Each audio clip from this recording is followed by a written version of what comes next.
जी राधे राधे। राधे राधे। आप लोग बैठ जाइए, सबके पास आएगा, थोड़ा सा धैर्य रखिए। गुरुजी, आज तक हमारे परिवार में किसी ने भी गया जी में जाकर के पिंडदान नहीं करा है, ठीक है, तो ये कितना ज़रूरी है और या फिर न ज़रूरी कितना नहीं भी है, ये जरूर बताइए क्योंकि मेरे परिवार वाले चीज़ें इंतजार कर रहे हैं। पूजे पीपल पूजे और सिर तुलसा के हो और दूध पूत में खैर राखिए, न्यो पूजू हो तो जांडी पूजे और पीपल में पानी चढ़ावे और फिर तुलसी माता ने पूजे। और उनको किस लिए पूज रही हूँ कि मेरे दूध पूत में खैर रखिए।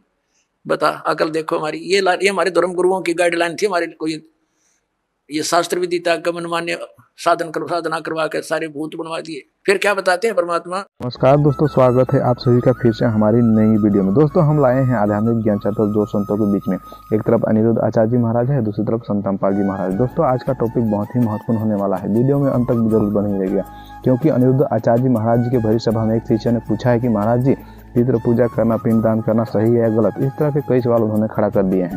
तो इस सवाल का जवाब दोनों संतों से बारी बारी जानेंगे। तो पहले जानते हैं अनिरुद्ध आचार्य जी महाराज जी के विचार, उसके बाद जानेंगे संत रामपाल जी महाराज जी के विचार। गुरुजी राधे राधे। राधे राधे। आप लोग बैठ जाइए, सबके पास आएगा, थोड़ा सा धैर्य रखिए। गुरुजी, आज तक हमारे परिवार में किसी ने भी गया जी में जाकर के पिंडदान नहीं करा है, ठीक है, तो ये कितना ज़रूरी है और या फिर न ज़रूरी कितना नहीं भी है, ये जरूर बताइए क्योंकि मेरे परिवार वाले चीज़ें इंतजार कर रहे हैं। देखिए, हमारे पूर्वजों को पिंडदान करना उतना ही जरूरी है जितना हम लोगों को भोजन करना जरूरी है। भाई, पिंडदान क्या है? हमारे पूर्वजों को भोजन ही पिंडदान है। आपके पूर्वज अभी भूखे हैं भाई। हम जो हमारे पूर्वज हैं, हमारे पिताजी के पिताजी नहीं हैं, हमारे दादाजी चले गए, तो वो पितृलोक में होंगे। वो हमसे चाहत रखते हैं कि हम उनके लिए कोई पुण्य का काम करें। यदि वो पुण्यात्मा थे तो वो तो मुक्ति को पा गए अपने बल से, लेकिन पुण्य कम थे तो वो अपने बच्चों से उम्मीद करते हैं कि हमारे बच्चे हमारे नाम का पुण्य करें, श्राद्ध करें, भागवत जी कराएं, तो हमारी सदगति हो। और जब नहीं कराते तो फिर वही हमें फिर परेशान करने लगते हैं, जैसे फिर पितृदोष कहते हैं। तो गुरुजी, जैसे कि अगर एक बारी पिंडदान कर दिया जाए तो क्या उसके बाद में जो भी उनके नाम की, हम जैसे शादी से पहले रात जगाते हैं, अमावस्या पे जोत निकालते हैं, ये सारी चीजें कंटिन्यू रहती है या बंद कर दी जाती है? प्रोसेस क्या है मैं आपको बताऊं जी। जब कोई मर जाए तो उनके जाने के साथ ही हम लोग घर में पिंडदान और तर्पण करते हैं, श्राद्ध जल देते हैं। उनके जाने के 3 वर्ष बाद हम लोग उनको गया श्राद्ध करते हैं। कहाँ करते हैं? गया जी। गया जी। उसके बाद फिर हम आखिरी पिंडदान होता है बद्रीनाथ जी में। जाए कोई तो बद्रीनाथ जी में अंतिम पिंडदान, उसके बाद दुनिया में फिर कहीं पिंडदान नहीं होता। हाँ, उस जीव के लिए आप भागवत जी कभी भी करा सकते हैं। मरने के बाद कई लोग बरसी के पहले, मतलब साल भर के पहले ही करा लेते हैं, कोई साल के बाद कराता है भागवत जी की पोथी या भागवत जी। तो भागवत आप कभी भी करा सकते हैं जीव के लिए, पर पिंडदान का ये नियम है कि गया जी के बाद फिर बद्रीनाथ जी होगा। अच्छा, कोई गया जी ना कर पाए, डायरेक्ट बद्रीनाथ जी कर दे, या कोई गया जी करे बद्रीनाथ जी ना करे, तो 2 में से एक भी चलता है। तो गुरुजी, जैसे घर के अंदर कोई चाचा ताऊ, जैसे मैं हो गया तो पोते में आ गया, तो कोई भी कर सकता है? सबसे पहली जिम्मेदारी है बड़े बेटे की। जी, ठीक है, जैसे कि पिताजी का सबसे बड़ा 4 बेटे थे तो सबसे बड़ा, अब बड़ा ना करे तो फिर छोटा करे, कोई 4 में फिर 1 करे। यदि बड़ा ना करे, नालायक निकल जाए, ना करे, किसी कारणवश ना करे, फिर छोटा करे, मझला करे, संझला करे, कोई करे। वो भी ना कर पाए तो फिर उनके बच्चे, जो कि आप लोग पोता पोती हैं, नाती पोता इत्यादि, फिर आप लोग कर सकते हैं। यदि पुरुष कोई नहीं है, अर्थात पुरुष कोई नहीं है, जैसे कि किसी बाप का बेटा हुआ ही नहीं, एक बेटी हुई, तो फिर बेटी भी श्राद्ध कर सकती है अपने पिता का। गया जी में बेटी की भी परमिशन है कि बेटी अपने पिता का श्राद्ध कर सकती है गया जी में। जी। बेटी का बेटा, चलो बेटी ना कर पाई, वो बेटी भी चली गई, तो बेटी का बेटा बचा, तो बेटा जो होगा फिर वो अपने नाना पक्ष का और अपने दादा पक्ष का दोनों का वो कर सकता है। जी, ठीक है गुरुजी। तो ये थे अनिरुद्ध आचार्य जी महाराज जी के विचार। आइए अब जानते हैं संत रामपाल जी महाराज जी के विचार। शास्त्रों के अनुसार पितृ पूजा करना, पिंडदान करना सही है या गलत? रमता राम जपोरे प्राणी, अब तो सुन ले राम कहानी।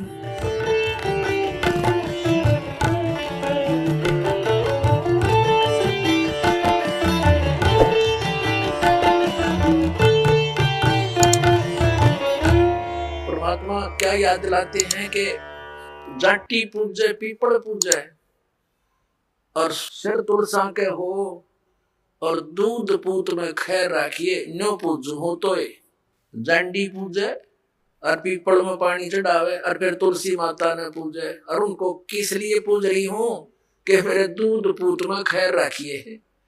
बता अकल देखो हमारी। ये हमारे धर्म गुरुओं की गाइडलाइन थी। हमारे कोई ये शास्त्र विदिता गमन मान्य साधना करवा कर सारे भूत बनवा दिए। फिर क्या बताते हैं परमात्मा, जीवित बाप के लट्ठम लट्ठा और मुए गंग पुचैया और जब आवे आसुज का महीना और वो कौवा बाप बनैया रे भोड़ी सी दुनिया। सतगुरु बिन कैसे सरिया। जैसे जीवित बाप के साथ तो खेचा ताणी रखे नकम्मी आत्मा है, और मरने के बाद फिर उसकी गति के लिए चलेंगे कहां से। देखो पुण्यात्माओं, ये हमारे धर्म गुरु कहां से गति कराने लगते हैं मृत्यु के उपरांत। पहले तो यूं कहेंगे कि अस्थि उठाओ और गंगा में प्रवाह कराओ, इसकी गति हो जाएगी। अच्छा क्या करते हैं, एक व्यक्ति नाम ना लिया कर लेवा था, उसकी पत्नी ने नाम ले रखा था। वैसे उसका अपनी पत्नी को मना नहीं करता था, ज्ञान से बहुत कुछ परिचित भी था, लेकिन उसके सामने एक बात आती कि मेरा पिताजी की मृत्यु होगी और मैं यदि गंगा में अस्थि नहीं डालकर आया तो फिर मेरी आत्मा नहीं मानेगी, तो मैं इसलिए नाम नहीं लूं। एक दिन वो बता रही थी उसकी पत्नी कि मेरे तायसरे की मृत्यु होगी, यानी उसके ताऊ की, और वो लेकर गए उसकी अस्थियों को गंगा घाट पे। वहां बैठे वो पांडे और वहां इन्होंने अपने अक्षेत्र बांट रखे हैं कि ये मेरे क्षेत्र का, ये मेरे क्षेत्र का। जाते ही पूछ लेते कहां से आए जी, वो बता दिया जी ऐसे ऐसे सोनीपत से आए। अच्छा आज तुम हमारे हो वो पकड़ लिए गए। तो वहां जाकर उसने देखा, खोल कर पिछला सारा इतिहास बता देते हैं। तो क्या बोले वे नो बोले, यजमान इबकल बहुत जन्माए रतरा गजब भयो। अब उन्हों कह रही थी, वो बतावा था उसका पति के मेरा माथा ठनका के दुश्मन तेनू बांट देखा हम रोज मरा। बहुत जन्माए गति करान। तो वो कहने लगा उसके बाद मेरा वहां से मन हट गया कि वो तो हमारी सारा दिन जो है ना ये कुशोण मनावे हैं।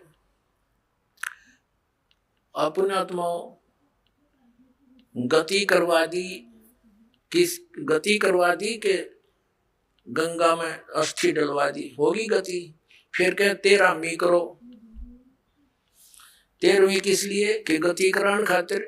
अच्छा वह 13वीं भी कर दी। फिर कह अब इसके सरहद निकालो। पहले प्रत्येक महीने किया करते, फिर छठे महीने और बड़ा व्यवस्था करते थे, और फिर 1 वर्ष के बाद वो कंप्लीशन होता था, उसका समापन करते थे। 1 साल में पूरे वर्ष लगे रहते थे गति कराने। और फिर क्या करते हैं, परमात्मा कहते हैं प्रेत सिला पैजा बिराजे पितरों पेंड भराई। फिर पेंड भरवा दो, पितरों की मुक्ति हो जाएगी। परमात्मा क्या कहते हैं, जीवित बाप के लट्ठम लट्ठा हर मुए गंग पोचैया, और जब आया आसोज का महीना कौआ बाप बनैया रे बोड़ी सी दुनिया। अब फिर आगे श्राद्ध के समय आसोज का महीना। तो जिस तिथि को कोई घर का सदस्य मृत्यु को प्राप्त होता है तो हमारे धर्म गुरु वो तिथि नोट कर लेते हैं। आसोज के महीने में अमावस्या से लेकर पूर्णमासी तक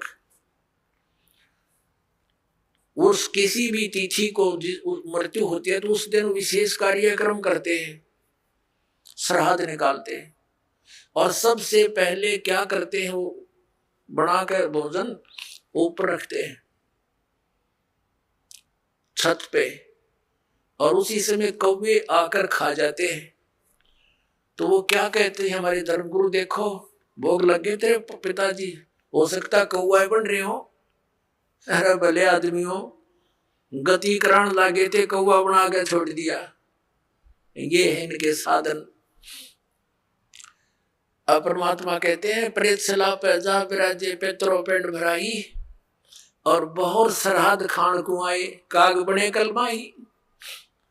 आगे क्या बताते हैं, जय सतगुरु की संगत करते सकल कर्म कट जाई, अमरपुरी पर आसन होते जहां धूप न छाई। अब क्या बताते हैं, जय सतगुरु की संगत करते सतगुरु मिल जाते तो ये सारे कर्मों तो पीछा छूट जाता, ना श्राद्ध निकालने, ना भूत बनना, ना कौवे और पशु की योनियों में जाना। और फिर क्या होता, अमरपुरी पर, अमरपुरी जिस स्थान का कभी नाश ना हो, सतलोक सनातन परम धाम की प्राप्ति हो जाए, जब सतगुरु मिल जाए तो ये झंझट मिट जाए सारे। और ये हमारे गुरु जी धर्म गुरु ने श्राद्ध तो अवश्य निकालना चाहिए, इन्हें तो हमारे कर्म बिगड़वाने का ठेका ले रखा था। पुण्यात्माओं, पवित्र हिंदू धर्म के जो सदग्रंथ हैं, पवित्र चारों वेद और पवित्र श्रीमद् भगवत गीता और 5वां वेद जो परमात्मा कबीर जी की वाणी जो उनके मुख कमल से बोला गया, उसमें कंप्लीट ज्ञान है, सभी सदग्रंथों का सारांश है। वो तो इनके हाथ नहीं लगा क्योंकि उन्होंने इन संस्कृत के ज्ञाताओं ने वो तो रिजेक्ट कर रखा था। कबीर साहब की वाणी तो एक अशिक्षित की वाणी है, इस करके वो हमारे पास, हमारे तक नहीं आने दिया। तो इनमें जो पुराण हैं, ये पुराण क्या चीज है, ये चारों वेद, उन चारों वेदों का सारांश श्रीमद् भगवत गीता। लेकिन श्रीमद् भगवत गीता में कुछ अटकल युद्ध कराने के लिए इस काल भगवान ने लगाई है, वो अलग से दिखाई देती है। और जो वेदों से मेल खाता वो गीता जी का ज्ञान खरा है, बिल्कुल सत्य है, क्योंकि वो वेद ज्ञान गॉड गिवन है, परमात्मा का दिया हुआ है। तो हमने परमात्मा के आदेश का पालन करना है। और पुराण क्या है, ये ब्रह्मा जी द्वारा दिया गया ज्ञान, ब्रह्मा जी से सुना, फिर कुछ अन्य ऋषियों ने किसी और से सुना हुआ ज्ञान, वो सब खिचड़ी बना के पुराण बना दी।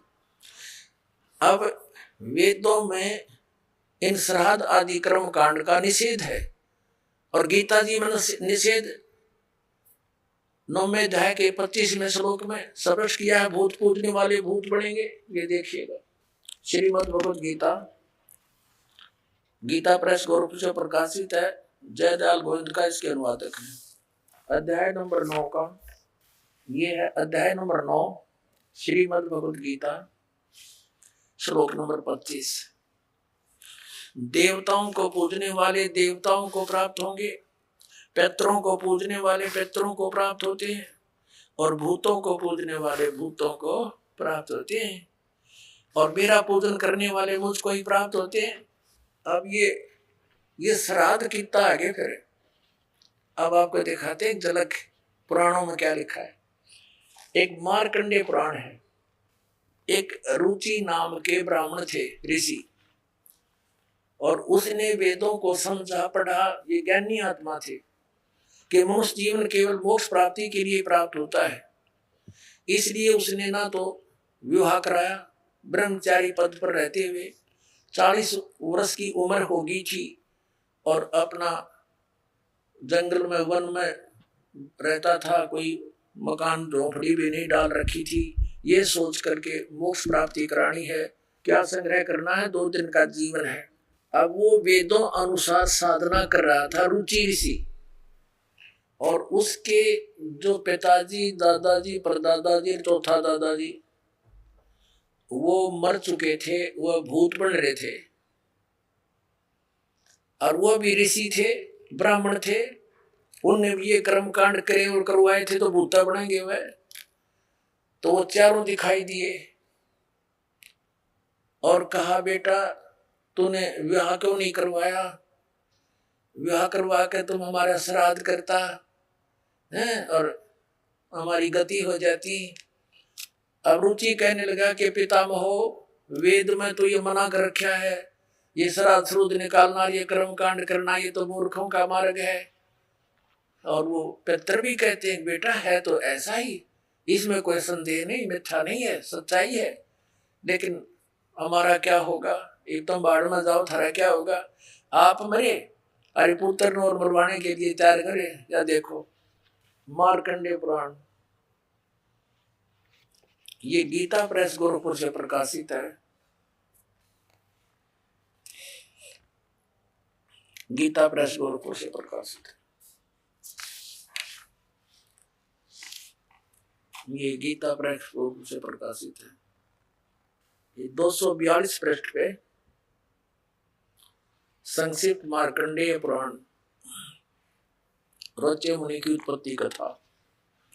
मार्कंडेय जी कहते हैं कि ब्राह्मण पूर्व काल की बात है, प्रजापति रुचि ममता और अहंकार से रहित इस पृथ्वी पर विचरते थे।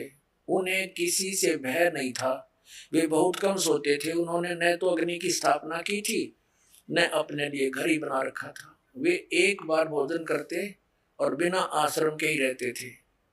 उन्हें सब प्रकार की आसक्तियों से रहित एवं मुनिवर्ती में देख उनके पितरों ने उनसे कहा। ये देखिए चारों आगे भूत बढ़ रहे, ये देखो, ये रुचि ऋषि है, ये इनके पहले बने हुए वो पंडित जी सारे भूत पूज का भूत बन गए। अब ये दिख गए इसने सारे इकट्ठे। पितर बोले, बेटा विवाह स्वर्ग और अपवर्ग का हेतु होने के कारण एक पुण्यमय कार्य है। ये तो इन पितरों के वचन हैं, ये तो पितरों के वचन है जो अपनी सलाह दे रहे हैं। देखना, उसे तुमने क्यों नहीं किया? ग्रस्त पुरुष समस्त देवताओं, पितरों, ऋषियों और अतिथियों की पूजा करके पुण्यमय लोकों को प्राप्त करता है। वह सभा के उच्चारण से देवताओं को सवधा, शब्द से पितरों को तथा अन्नदान, बलि, वैष्णदेव आदि से भूत आदि प्राणियों एवं अतिथियों को उनका भाग समर्पित करता है। बेटा, हम ऐसा मानते हैं कि गृहस्थ आश्रम को स्वीकार न करने पर तुम्हें इस जीवन में कलेश पर कलेश उठाना पड़ेगा तथा मृत्यु के बाद और दूसरे जन्म में भी कलेश ही भोगना पड़ेगा। रुचि ने कहा, पितरगण, परिग्रह मात्र ही अत्यंत दुख एवं पाप का कारण होता है तथा उसे मनुष्य की अधोगति होती है, उससे मनुष्य की अधोगति होती है। यही सोचकर मैंने पहले से स्त्री संग्रह नहीं किया। अब यहां देखो, पितर बोले, बेटा जितेंद्रिय होकर आत्मा का प्रक्षालन करना उचित है, किंतु तुम जिस मार्ग पर चल रहे हो वह मोक्ष मार्ग है। बता, इसने तो घटिया मान रहे मोक्ष मार्ग ने कि तुम जो कर्म कर रहे हो जिस मार्ग पर चले तो मोक्ष मार्ग है। अरे हम बतावांगे पितृवर्ण का मार्ग। देखिए, रुचि ने पूछा, पितामहो, वेद में कर्म मार्ग को अविद्या कहा गया है। जो तुम सलाह दे रहे हो वो कर्म कांड, श्राद्ध श्रूद निकालना, पितृ पूजना, वो तो मूर्खों की विद्या का, अविद्या का है, मूर्खों का सलाह कही है। फिर क्यों आप लोग मुझे उस मार्ग में लगाते हैं? पितर भी कहते हैं। पितर बोले, यह सत्य है कि कर्म को अविद्या ही कहा गया है, इसमें तनिक भी मिथ्या नहीं। फिर थोड़ा सर बच गया, फिर क्या रह गया? बता भाई, ये हमारे पुराणों में लिखा है। अब इस बात को पितर भी मानते हैं। आप जो साधना करें तो मोक्ष मार्ग है, और आप फिर उसको सलाह दे रहे हैं भूत पूज, श्राद्ध निकाल, ब्याह करवा, अरे यो नरक मार्ग है। और आप भी मानते हैं कि आप जो मार्ग अपना रहे हो तो मोक्ष मार्ग है। और रुचि कहता है वेद के अंदर तो इसको अविद्या, मूर्खों की साधना बताइए, तो पितर भूत पूजना, श्राद्ध निकालना, और पितर स्वीकार भी कर रहे हैं, कहा ऐसा ही है, इसमें कोई मिथ्या नहीं। फिर ये बकवाद कर रहे कि अगर ऐसा कर ले, पितर ऐसा कर देते हैं, पितर पुत्र दे देते हैं, टट्टू दे देते हैं, आपा भूखे मरे। बताओ, हम मूर्ख बना रहे क्या?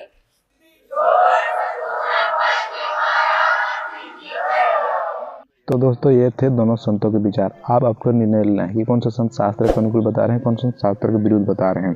कमेंट बॉक्स में अपनी राय जरूर दीजिएगा। और वीडियो अच्छी लगी है तो वीडियो को लाइक, कमेंट, शेयर, और चैनल में नए हैं तो चैनल को जरूर सब्सक्राइब करें। फिर मिलते हैं नेक्स्ट वीडियो में, तब तक के लिए जय हिंद, वंदे मातरम।